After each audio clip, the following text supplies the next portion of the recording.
kapag nag-discharge na yung battery, yan, i-testing natin yung battery. So iilaw yung general fault. Testing natin. May check na naman tayong panel na conventional. So may trouble ito, general fault. So ang general fault, maraming dahilan yan.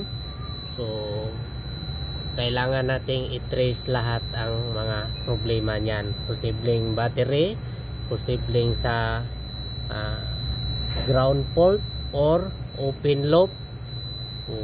Yan ang mga posibleng dahilan sa trouble na ganyan. So para mawala yung sound sa panel, i-silent buzzer lang natin para hindi maingay. Silent buzzer, mawala yung sound.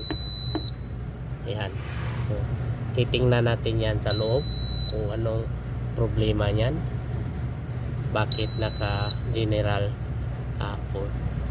Okay, so ang dahilan ng general fault, yung laging umiilaw niyan ay battery fault. So kapag nag-discharge na yung battery, yan, i-testing natin yung battery. So iilaw yung general fault. Testing natin. So discharge ng battery na yan, so kailangan niyang palitan. So yan lang ang trouble sa panel na yan. Okay.